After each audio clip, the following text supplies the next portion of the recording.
अगर ऐसे ही रहा ना तो सुमन को तो कोई और उड़ा ले जाएगा। क्या कहा?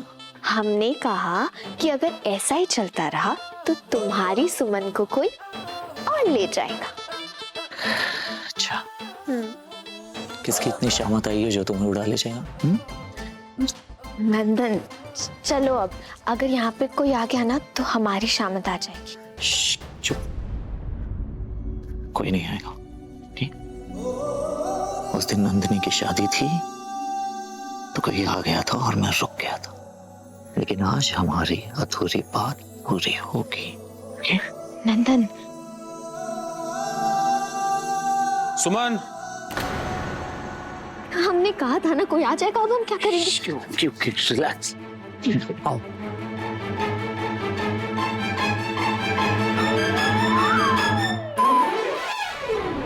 नंदन, यहाँ कैसे आ गए? ये लेटर यहाँ कैसे आया?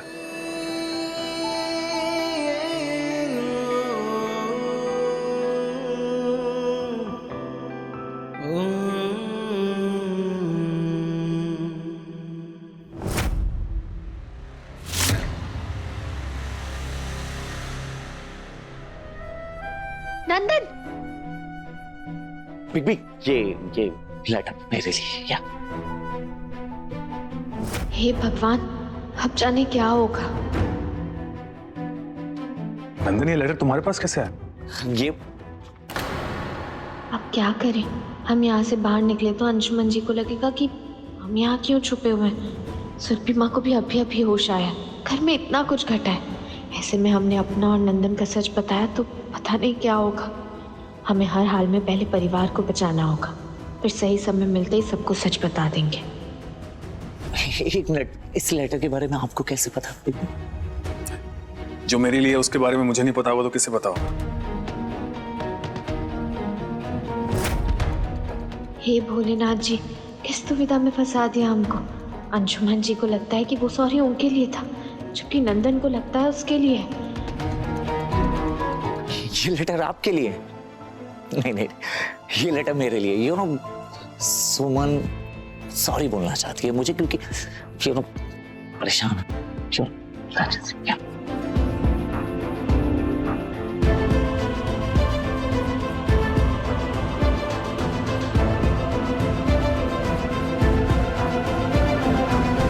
अच्छा सॉरी, हम तुम्हें बोलेंगे? अरे हमने ऐसा क्या कर दिया कि हम तुम्हें सॉरी बोलेंगे? हम तुम्हें सॉरी नहीं बोलेंगे। सॉरी तो तुम्हें कहना चाहिए, हमें भी और अंशुमन जी को भी। तुम्हारी वजह से गरम गरम दाल गिर गई थी ना बेचारे अंशुमन जी के ऊपर। सॉरी कहो। अरे अंशुमन जी को सॉरी कहो। Okay, sorry. और हमें भी। अरे अभी तो बताया, तुम्हारी गलती थी ना, सॉरी कहो हमें।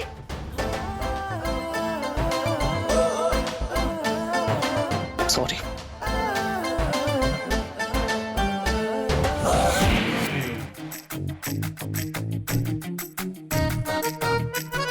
अब यहाँ खड़े क्यों? चलो ना। और ये फोन कहीं भी छोड़ देते हो, फिर हमें ढूंढना पड़ता है। लो अंशुमन जी, आपका भाई कितना लापरवाह है। अब देखिए ना, हमारी वजह से आपको ऊपर आना पड़ा। I am really sorry. चले नीचे, सब वेट कर रहे होंगे।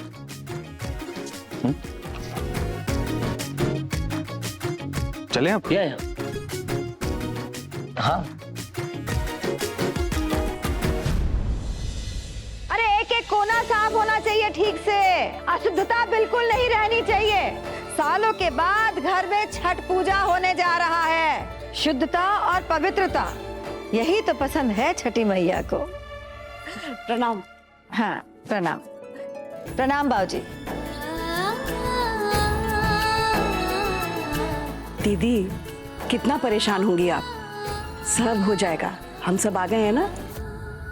बाबूजी को याद होगा जब अम्मा ये पूजा करती थी तो कितना नियम पालन करती थी। अब तुम ये व्रत रखने का प्रण ली हो तो कुछ गलती नहीं होना चाहिए ना। छठी मैया का अपमान नहीं होना चाहिए, है ना बाबूजी? अरे दीदी, आप है ना हमारी सारी गलतियों को सही करने के लिए। वो तो है। अरे नंदिनी, ससुराल से आ गई? जी बड़ी माँ। सदा सुहागन रहो। हमारी नंदिनी का बढ़िया है, मायके में कभी उसको ससुराल की याद ही नहीं आएगी। पूरा का पूरा ससुराल जो उठा के लाइए साथ में।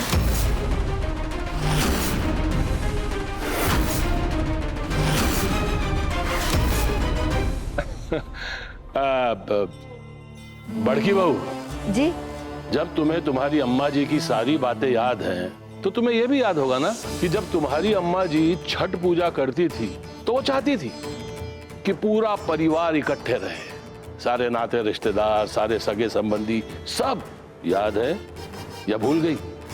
और जैसे ही सुरभि जी की ये छठ मैया की पूजा संपन्न हो जाए, शादी का दिन, शादी की तारीख, शादी का मुहूर्त और तैयारियां, इन सब बातों पर भी तो चर्चा करनी है। मान जी है ना।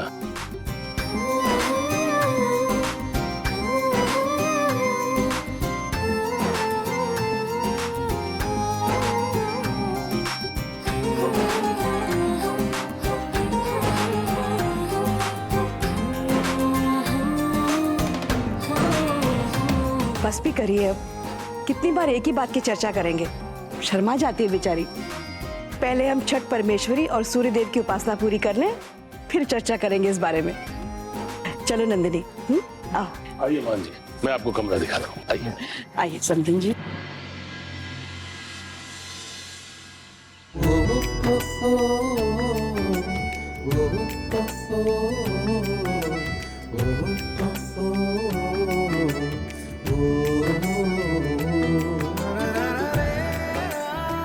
छठी मैया की पूजा के लिए सारा सामान आ गया।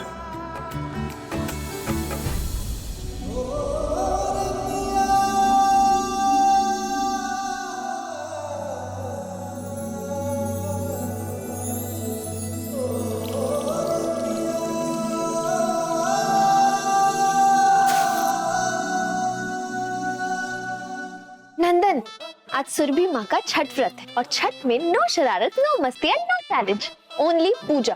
Okay? Okay. Hey, sorry again.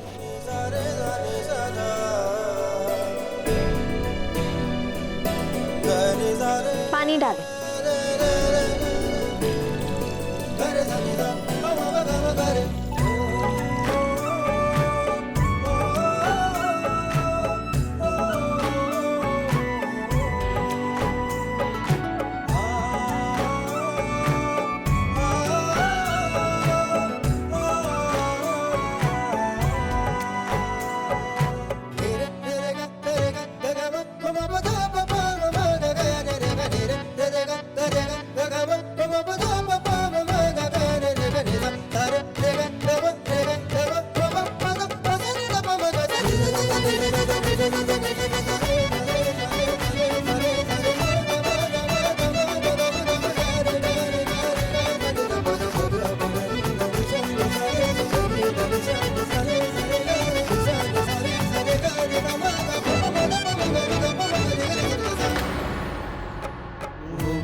हमें अंशुमन जी से बात करनी पड़ेगी और ये शादी वाला कंफ्यूजन दूर करना पड़ेगा।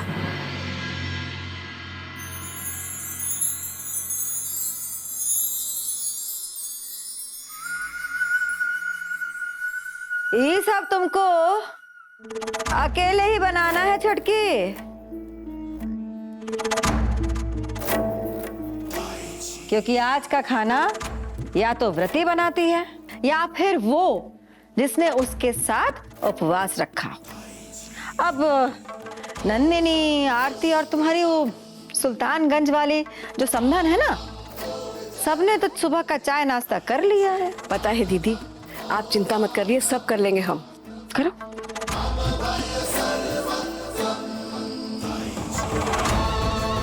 चटकी आग जला रही हो, आग में हवा या तो पंखे से देना या किसी सूपे से। ए लो, खाना कैसे पकेगा बिना गंगा जल के? अरे पुरखों के जमाने से गंगा जल में ही आज का भोजन बनता है। कोई लाया क्या गंगा जल? लो ले आए हम गंगा जल।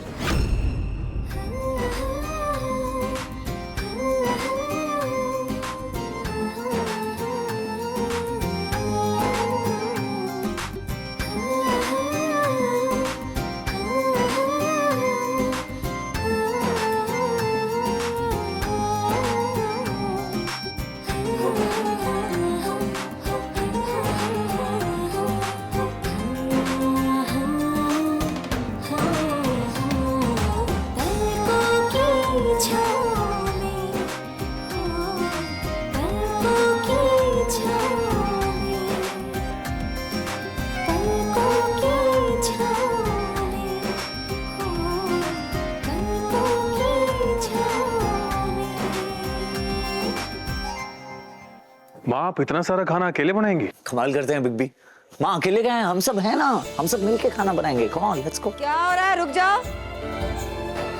क्या बनाओगे खाना वाना तुम लोग? तुमको कुछ नहीं करना है, तुम्हारा सब काम हो गया है। अब चलो जाओ यहाँ से। लड़का लोग क्या करेंगे रसोई घर में?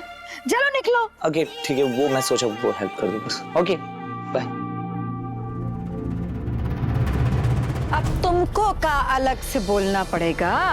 पर बड़ी माँ, हम तो लड़की है ना, और छठ व्रत का प्रसाद बनाने के लिए जो शुद्धता चाहिए उस हिसाब से हम बिल्कुल शुद्ध हैं और उपवास में भी हैं। और फिर एक बेटी के होते हुए माँ अकेले खाना बनाए, ऐसे थोड़ी ना होता है। हम सुरभि माँ की मदद करेंगे प्रसाद बनाने में।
सुरभि माँ को खाना खिलाने के बाद ही हम और नंदन साथ में खाना खाएंगे।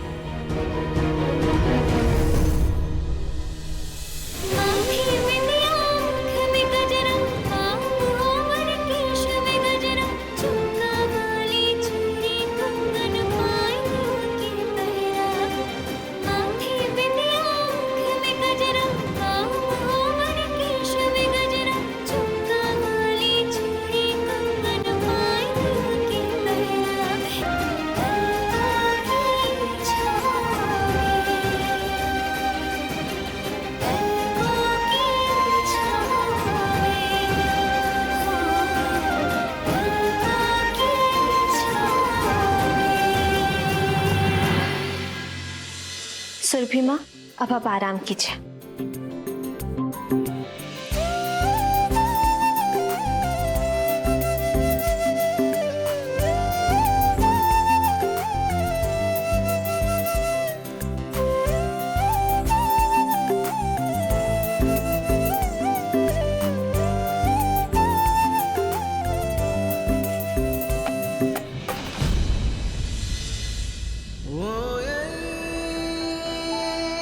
अंशुमन जी,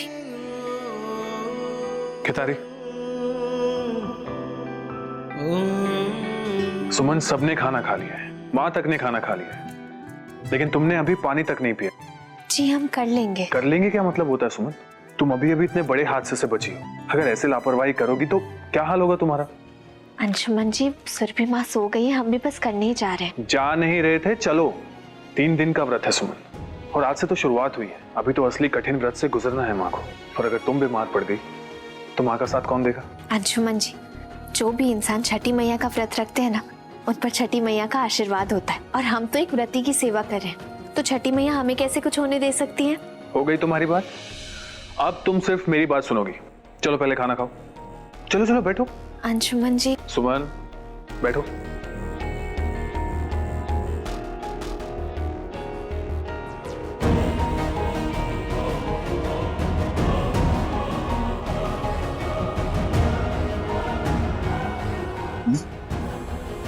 जी।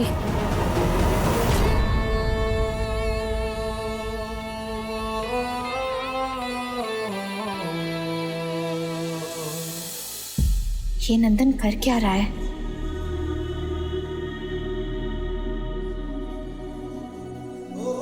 कुछ लोगे? नहीं। 2 पूरी ले लो। सुमन, हम ओके। नंदन, हम कब से देख रहे हैं, तुम कुछ खा ही नहीं रहे। तुम्हारा उपास है ना, तो मेरा भी उपास है। ओके, हम साथ में खाना खाएंगे। क्या सोच रही हो सुमन? तुम्हें ना अपना बिल्कुल ख्याल नहीं है, और मैं यहाँ पर बैठ के सब देख रहा हूँ। जब तक तुम ये खाना ना खा लो, मैं तुम्हें यहाँ से जाने नहीं दूंगा।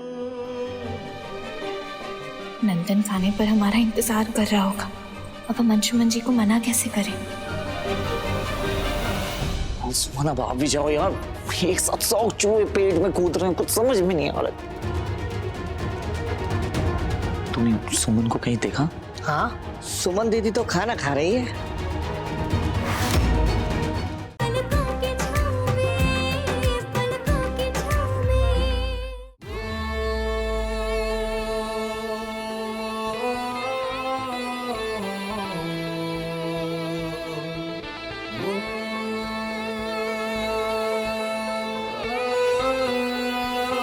सुमन, जब प्यार किया है तो निभाना तो पड़ेगा।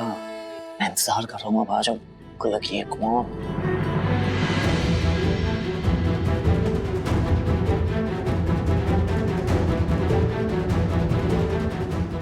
ये छठी मैया, ये किस दुविधा में डाल दिया आपने हमें। अब आप ही कुछ चमत्कार कीजिए।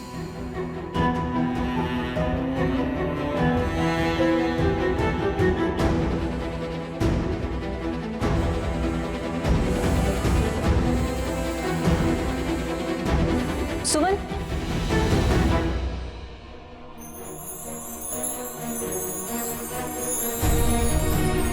नंदिनी, तू यहाँ क्या कर रही है? शिखर कब से वीडियो कॉल पे वेट कर रहे हैं तेरा। मैं लैपटॉप भी ऑन छोड़ कर आई हूँ, तुझे ही ढूंढ रही थी। चल चल जल्दी चल। नंदिनी, सुमन ने अभी तक खाना नहीं खाया है। अच्छा, कोई बात नहीं भैया, मैं खिला दूंगी, आप बिल्कुल भी चिंता मत कीजिए। चल चल।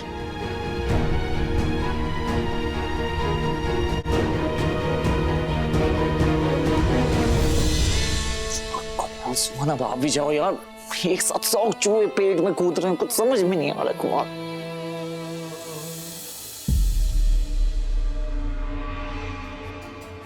नंदन का मंथन कर रहा है।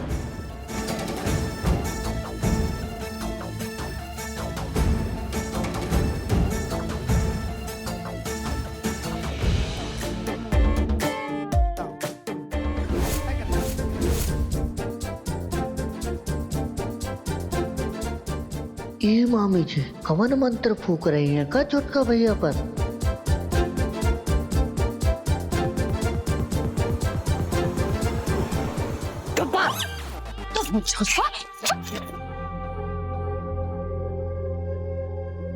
कौन है बाहर? अरे हम छोटे भैया केतारी कन्वरलाल। केतारी? ऐसा कोई? अच्छा वो सब छोड़ के तूने सुमन को कहीं देखा? हाँ, सुमन दीदी तो खाना खा रही है।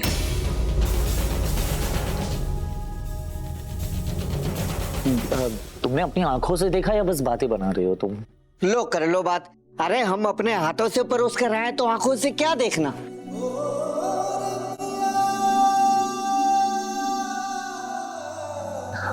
सुमन ने खाना खा लिया, बताया भी नहीं है। क्या हुआ भैया? कुछ नहीं केतारी। केतारी एक काम करो, ये खाने को लेकर जाओ और गौशाला में गौ मैया को खिला दीजिए। जी भैया। ठीक। एक मिनट केतारी रुको, खाने को यहीं पे रख दो और तुम जाओ।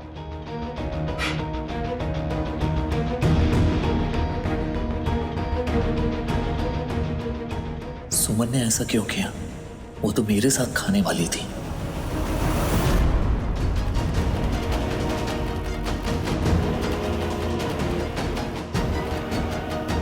जूठन से उपवास खत्म करने का अधिकार तो सिर्फ पत्नी का होता है, फिर नया खेल का है।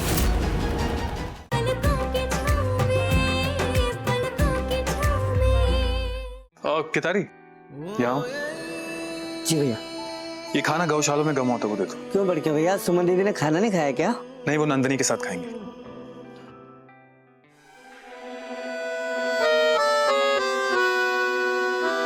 हे गौ माता, हमें माफ करना, आज हम ही अपनी पेट पूजा कर लेते हैं।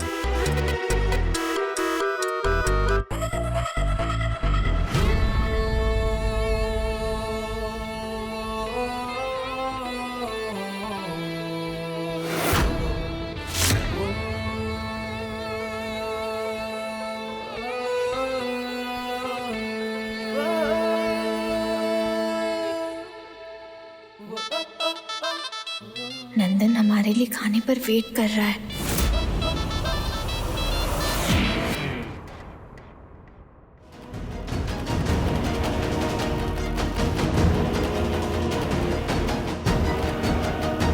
जूठन से उपवास खत्म करने का अधिकार तो सिर्फ पत्नी का होता है, फिर नया खेल का है।